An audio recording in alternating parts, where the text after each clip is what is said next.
Hello, my name is Voya and welcome to my deep guide. Today we're going to be looking at something that can save you a lot of time, money and frustration when choosing an ePaper device. It's no secret that the ePaper market is a crowded one. Every year we get more and more models and maybe even more redundancy, more screen types, more features and quite honestly more noise. And because of that, it's really easy to get overwhelmed or end up with a device that maybe looks great on paper, but in actuality, once you actually get it and the FOMO goes away and all that kind of stuff, it doesn't actually end up fitting your real world actual needs. So in this video, I'm going to be walking you through a very simple way how to narrow down your choices. Not necessarily to find the best overall device in general, but actually to find the right device for you based on what you need, how you work, and what you expect from the device. By the end, hopefully, you should have a clear, or at least much clearer idea of which devices make sense for you and which ones you can safely ignore. And it all starts with a single step before any technical decisions, but this one is also the most important step. And step 0 would be define your tasks. Before anything else, take a moment and write down exactly what you actually plan to do on the device that you are looking to buy. Are you going to be looking to read books exclusively or books and PDFs? Are you going to be studying, taking handwritten notes, marking up documents, journaling, sketching, planning, maybe even light productivity? Then once you have a combination of tasks that seems right to you, then you need to ask yourself 2 questions. Number 1, how often will I do these tasks and where will I use the device? At home, at work, mostly on the go. This doesn't need to be a very long list, but it does give you a somewhat of a personal compass. Without it, it's really easy to end up chasing specifications or features that may look really sexy on paper or on video, but that they don't really matter to you personally for your own needs and how you actually work. So, once you have your tasks defined and how you're going to use this device, then we can move on to the first real filtering decision to narrow down the noise of the devices that you are considering to buy. Step 1 would be you need to decide whether or not you want a color or a black and white device. Now, this is the biggest fork in the middle of the whole process. So that's naturally why we start with it. Color ePaper looks attractive on paper, but it comes with trade-offs that many people don't expect, especially those who are new to the ePaper world. Generally speaking, you have like 2 main techs that are being used today. We have Kaleido 3, which is black and white panel that is using a CFA or a color filter array stencil printed on top of black and white cells that gives you an illusion of color, but it halves the resolution and it has its own set of drawbacks. And then you have the Gallery 3 panels, which are true color ePaper panels because they actually have color e-ink cells that are moving around to generate the image. On Kaleido 3, you get usable color, but the color filter array that I mentioned makes the whole screen darker because everything needs to pass through that color filter array to illuminate all of the e-ink cells, and all of the content that you're going to be reading also has to come through that same color filter array. Everything goes through that filter. Text, images, and there's no way to bypass it. Even if you're just consuming black and white content only, that still goes through that color filter array because it's a physical obstacle between you and the content of the screen. Naturally, this reduces clarity, especially if you're coming from a background of so far using pure black and white panels. On the Gallery 3, even in its absolute best implementations, like for example on the Remarkable Paper Pro, display is slow. So the refresh method is very blinky and distracting, and the ghosting is still quite a bit of an issue on these panels.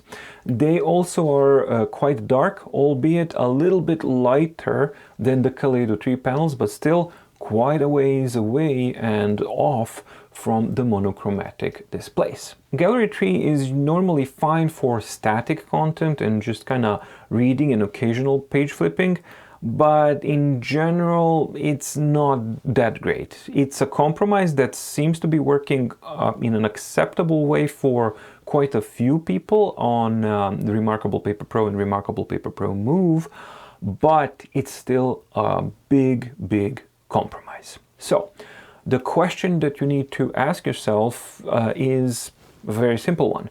Do you actually need color? If you read comics, textbooks, diagrams, or use color-coded content for any purpose, then maybe yes. But for pure reading, note-taking, writing, or focused work, black and white still delivers a clearer, faster, and overall more pleasant experience. Deciding on this step alone can cut your potential device list in at least half, if not even more, because the selection of proper and good color devices out there is still not that plentiful. Step number 2, front light or no front light. Well, front lights are extremely useful, especially on color panels. In fact, to be honest, color panels practically require a front light because of the inherent darker background nature that we've already discussed. But there are benefits to going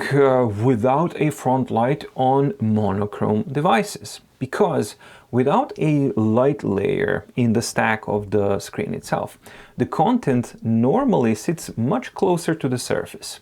The contrast is higher, and the screen then ends up becoming more like a real ink on paper and not that much of a content on some type of a display. That aspect of it not feeling like a display but actual content on the surface that you're interacting with is something that brings you closer, and it brings it into a more immersive type of a reading and writing type of an experience, something that you simply cannot get on front lit devices. So you need to ask yourself a couple of things. What is the lighting in the environment that you are mostly reading in?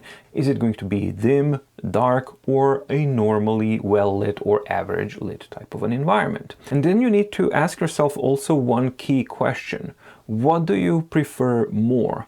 A look of a clean, unlit Paperlight screen that is lit only by the environment lighting alone? Or do you not mind the glowy aspect of a front lit device? And finally, do you simply want to have the peace of mind and not rely on the environment lighting at all, and basically therefore get the flexibility of a front light? For color devices, the answer is really simple. You need the front light, so get the front light. For black and white devices, well, it's up to your preference and your working environment lighting and conditions. Step 3, reader only or reading plus note-taking. This one is simple, but it's a major filter. If you only want to read books, then you don't need to look at anything with even pen compatibility. So you don't need any advanced note-taking features or writing tools. You don't even need a pen at all. Keep it simple, and that will make your life easier, because dedicated specialist devices are always going to be better at the thing that they are specializing in than the generalists. And that is very true for e-readers. Now, if you want to write, annotate, or work with PDFs, then you definitely need a device that has been designed to tackle a task like that. But there's one important thing to kind of differentiate here, and that is that note-taking itself isn't just handwriting in your notebooks. It also includes document management, markup tools, and how well system is able to handle large files. Knowing which camp you kind of belong in, if you're going to be using no handwriting notes at all, or you require extremely light document markups, or you are a heavy note-take user, this is something that will help you remove a lot of unnecessary options. So if you just need an e-reader, well, go for just an e-reader. The exception here could be like these hybrid devices which are trying to introduce handwriting, but they're really bad at it. For example, Books Go 7. Excellent e-reader, terrible note-taking device, and should be ignored completely as a note-taking device, but as an e-reader, it's a really, really good device. Same thing with the Kobo Sage, for example. Exactly the same story. If you're into occasional handwriting, well then, you're okay with a device that doesn't have the highest specs or the best writing capabilities out there. But if you are a heavy note-taker, and that's your primary use case, then you're going to want to look at devices that have really good writing feel, really good writing latency, good notebook capabilities, and good performance as well, because handwriting is a big stress on these devices. Step 4 is to consider the size or the footprint of the device. Now, ePaper devices come in a huge range of sizes, and each size has a clear personality and purpose. So we start from the smaller devices like 6, 7, and 8-inch devices. These are typically great for novels, casual reading, and for handwriting and journaling on the go.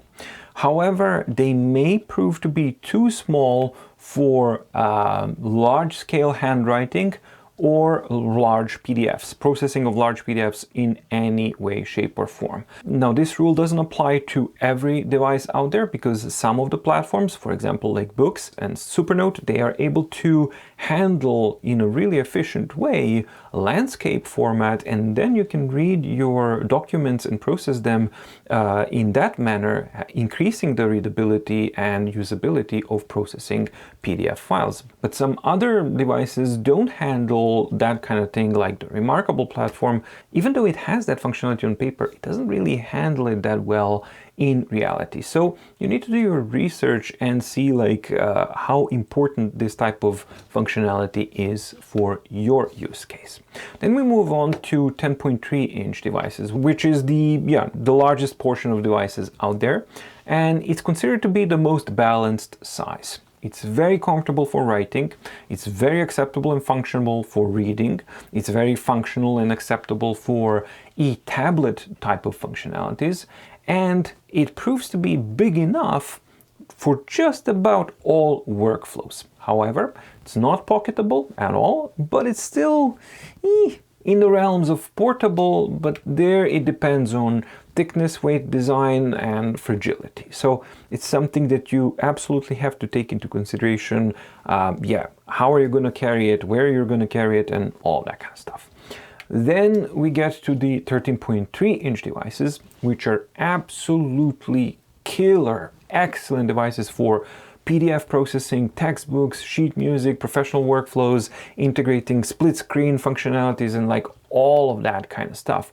But naturally, because of their size, weight, and everything else, they don't lend themselves as great, portable readers. You're not gonna sit in your bed and read Tab XC, for example, before you fall asleep, because when that thing falls onto your head, it's gonna break your nose, and you're not gonna have a good time. Also, these big devices are not such an easy thing to carry. You will need to kind of treat them more in a laptop or large iPad category rather than a portable type of an e-paper device. So when choosing the device, naturally the first thing that you have to ask yourself is something that you've already answered, so kind of, and that is, what is the primary use case scenario? But here, you also need to ask yourself another question, and that is, how do you plan to carry the device? Is it going to be primarily in your bag, or a backpack, or a jacket pocket?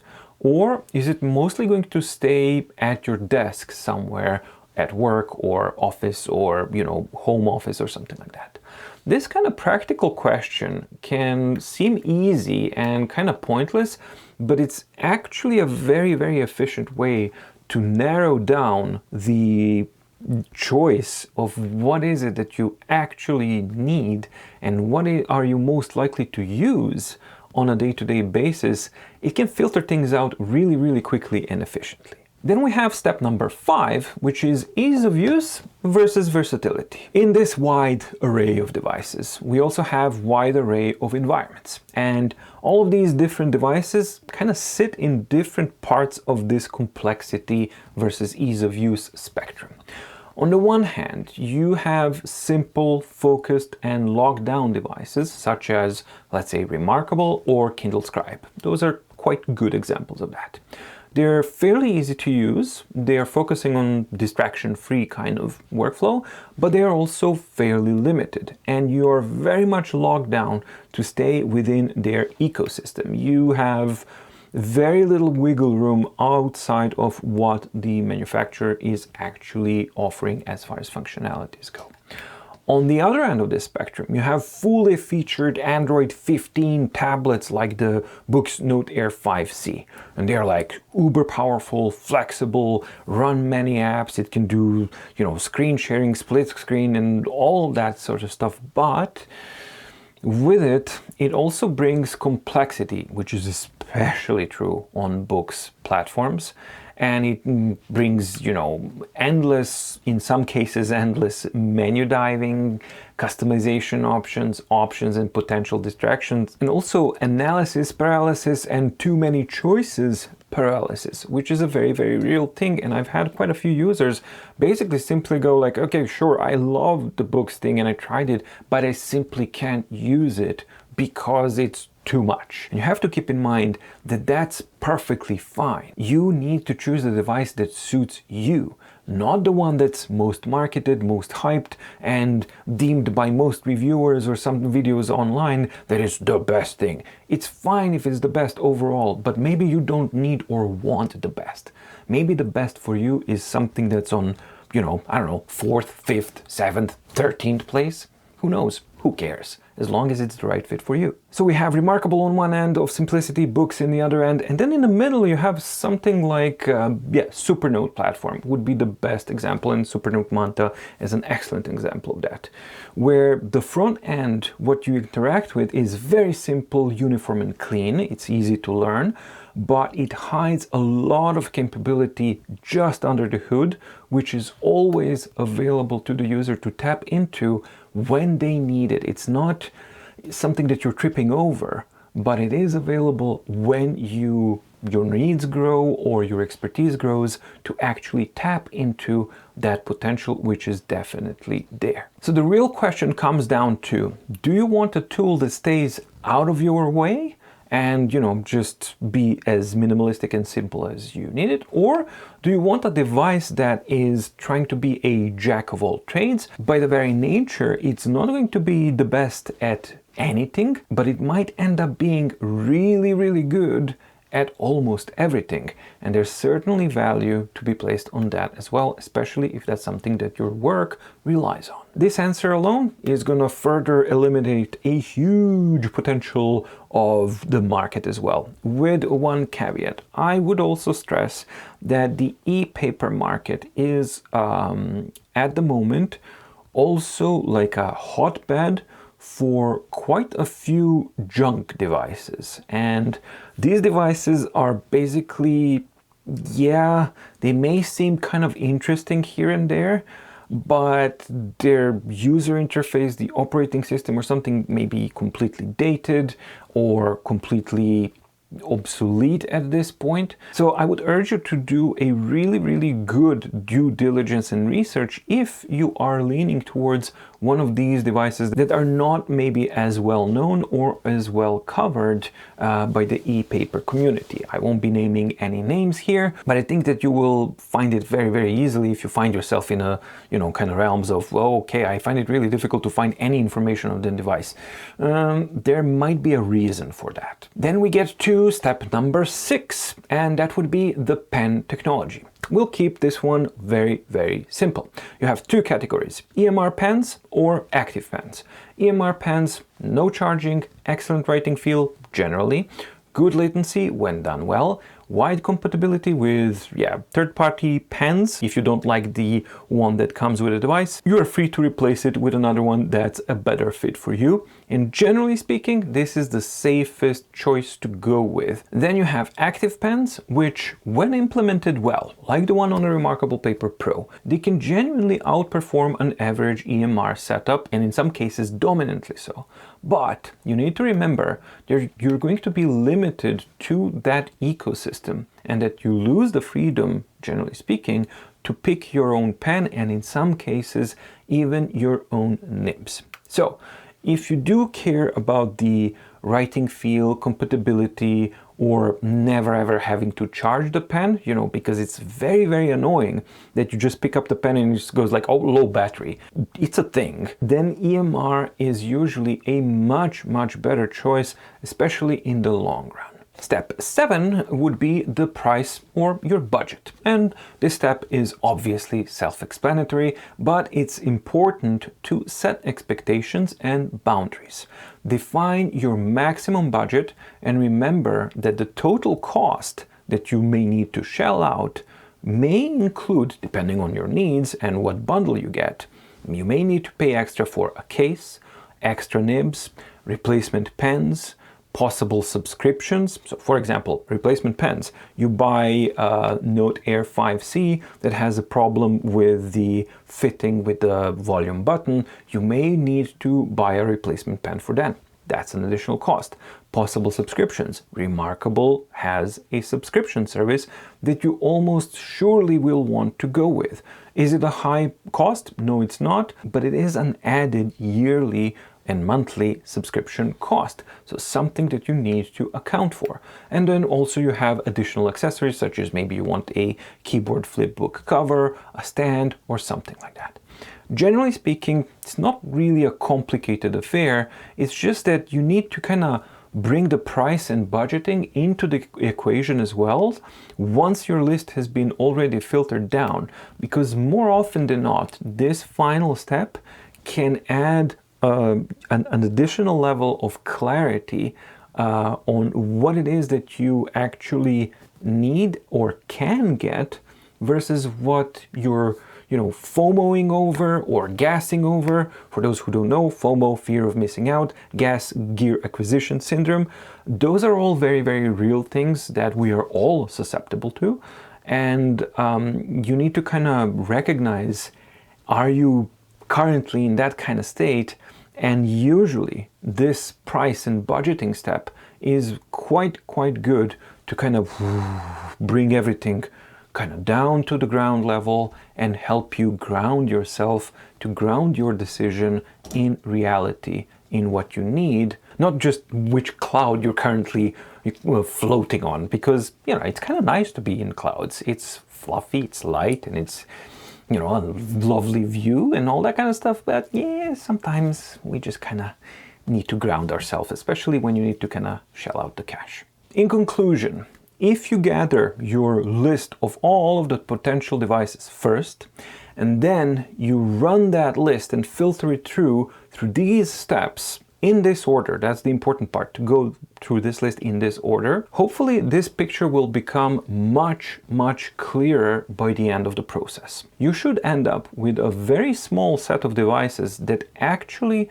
fit your needs and not general recommendations, FOMOing, gassing, or trends or anything like that. This process won't tell you what to buy.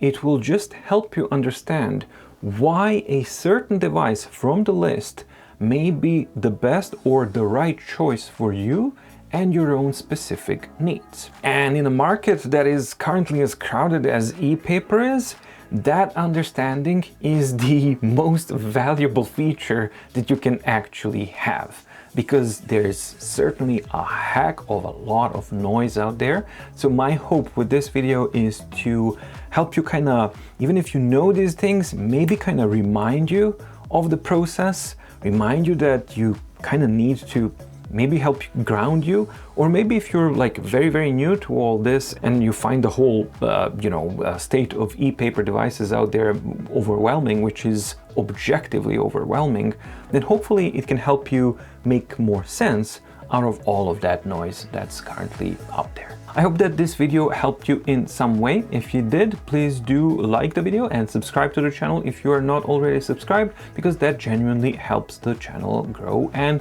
helps retain the visibility as well. Thank you so much for watching. Stay safe, stay healthy, and see you in the next video. Bye!